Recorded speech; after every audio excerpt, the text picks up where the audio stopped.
On my honor, I'll, Okay. And why don't you two that are gonna talk to him, bring your, Hello, my name's Alex. I know you, Alice. Elijah. Elijah's from Elijah. Ghana. Yeah. What school are you in over there? You see? You're UC, Yeah. what school?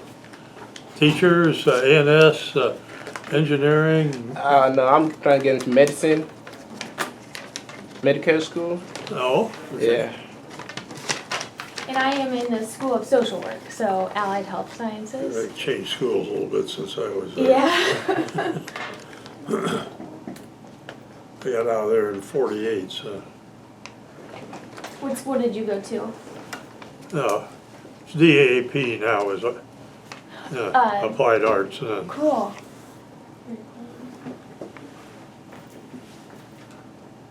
Do you want to start with questions or would you like? Yeah, go ahead.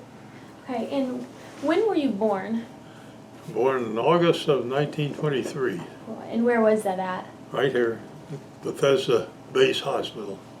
Right. And do you remember when hearing about World War II? I remember quite a bit about World War II. Do you remember when you first heard about it? Like, was it, Well, we- Pearl Harbor? By '39, we knew it was coming. Yeah. It was just a matter of time. Of course, Pearl Harbor was the announcement date. We were having Sunday dinner, listening to WWII radio when it came on. But you knew by the time the Germans had invaded Poland in 1939 that it was gonna be trouble. Oh, yeah, it was going to happen sooner or later. And were you drafted or did you enlist? I enlisted Enlisted. And which branch of the military were you in? in the Army. And how is basic training like? Do you have any like certain memories that you really remember or experiences from basic training? Yeah, how long do you have? Some of them are very fresh. I had basic training out of Fort Leonard Wood, Missouri, which is like middle of nowhere. I remember learning how to answer with sir, and do what you're told. Particularly unpleasant part, halfway through they came in and took half our rifles away and sent them to the Pacific because they were running out down there. And so we had to share. We were on the firing line. The guy I was sharing a rifle with was supposed to clean it that night. He refused. I was cleaning it and the sergeant came in and said, "Why are you cleaning it?" Because so-and-so wouldn't do it. And he said, "Okay, I'll take care of the rest of it." And the next morning when we fell out for a reveille, he wasn't there. And we heard later from a couple of guys that stayed on site that they'd take him away in a straitjacket.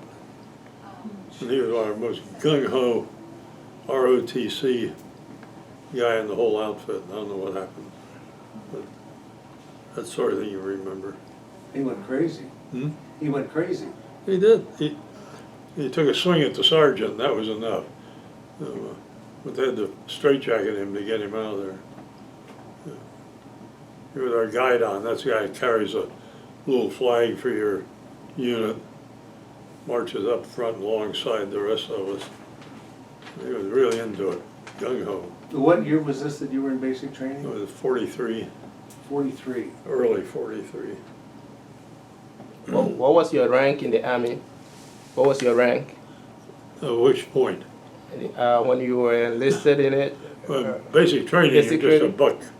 Okay. Just a buck private.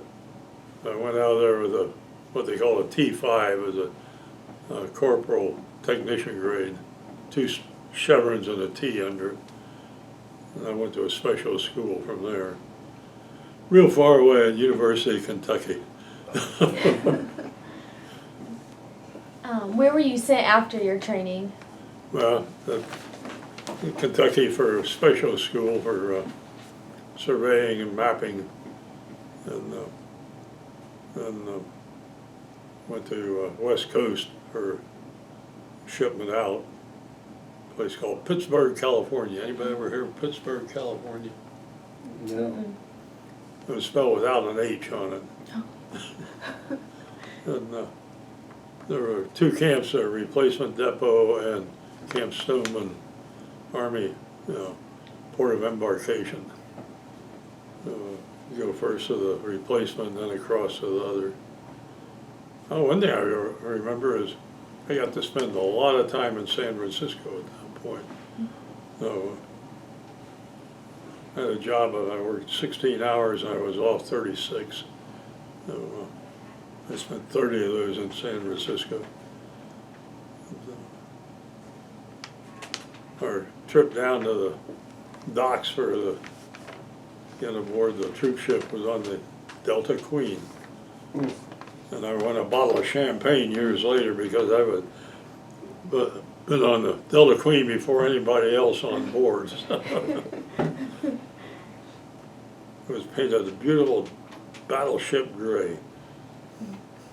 So how long were you in California before you were shipped overseas? I went out there the end of September and left the 1st of December. So I was there October and November, basically.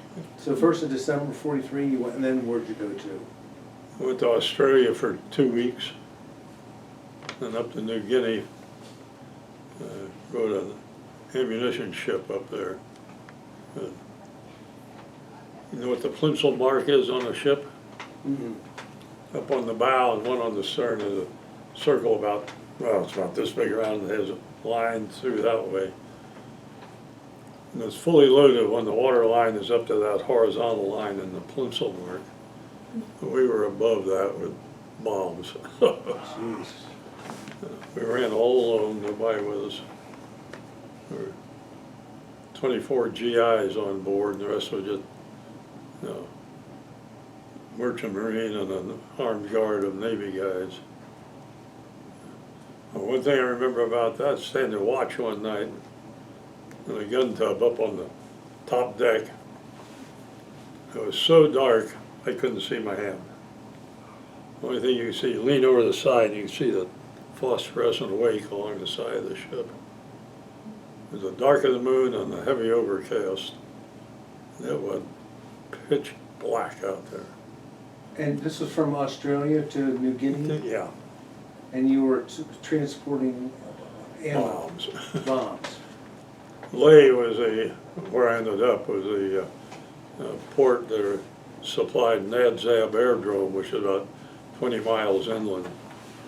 And they had 5 airstrips that flew bombers out of there across the rest of the Pacific. I stopped one time, there were 99 B-24s and 1 B-17. Jeez. Coming out 3 at a time. When they go overhead, it's a pretty good noise. And there, New Guinea, is that close to Australia, Pierson? Is New Guinea close to Australia? It's the next island north. So It's a big island. So the offense or the strategy for the Central Command for the United States was to go island by island until we Right. got up to Japan. Right. That was our strategy. So we started at New Guinea, we already had New Guinea, Yeah, right? right. That was the first one we took, and then what's it? Well, they've taken out through the Marshalls and those islands. They've been picking them up one at a time since Guadalcanal was the first landing. And then we were New Britain was the one nearest to New Guinea, a town named Rabaul, and that was a base for the Japanese. It was probably an hour's flight. And then went over there with a fighter escort, where the fighters couldn't go as far as the bombers could, so they were on their own for a while. And how long were you in, because it says in our briefing that you went to New Guinea and the Philippines. Yeah, I was on my way to Okinawa from New Guinea for the invasion of Japan, and my assignment and everything. We're doing there the first engineer unit after the invasion.